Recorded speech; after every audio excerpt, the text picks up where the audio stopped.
Here's why you play Freya, the Valkyrie, in the EXP lane.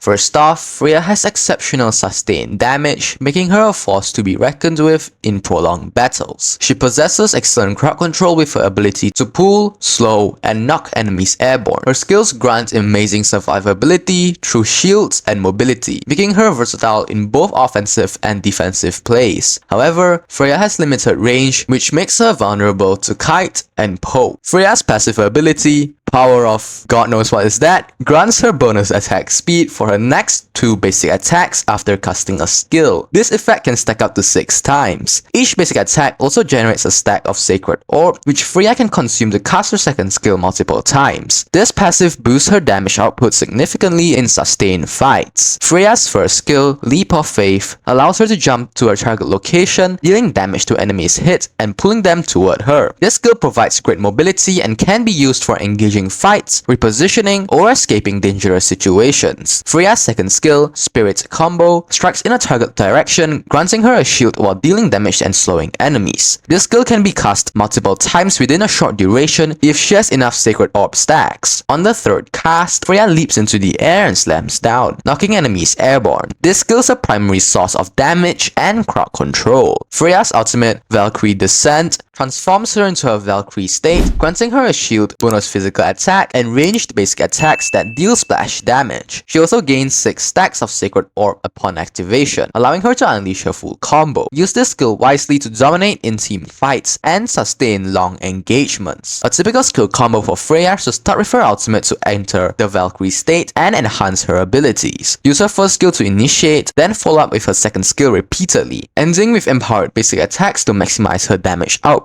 Moving on to builds, I usually build Warrior Boots, Haas Claws, Berserker's Fury, Great Dragon Spear, Malefic Gun, and Malefic Roar. These are the emblems that go along with this build. As for battle spells, the best spell for Freya in my opinion is Inspire, which synergizes well with her attack speed boost, allowing her to shred through enemies in fights. Freya excels against low damage tanks like Uranus and Glue due to her sustained damage and shields. However, she struggles against high mobility fighters like Guinevere and Martis, who can disengage quickly and interrupt her combos. Pairing Freya with crowd control heavy tanks like Beleric or Gatot Kacha can give her the edge in team fights. You should upgrade Freya's second skill at level 1 and prioritize it for maximum damage output. Upgrade her first skill as a secondary priority and level up her ultimate whenever it is available. Freya thrives in prolonged battles, so make sure to manage her Sacred Orb stacks efficiently to maximize her damage output. Always activate her ultimate before engaging to enhance her abilities and survivability. Use her first skill to engage or disengage depending on the situation, and aim her second skill's third cast for maximum crowd control. Be mindful of ranged heroes and poke damage as her limited range makes her vulnerable. Finally, communicate with your team to capitalize on her crowd control and shields during crucial fights.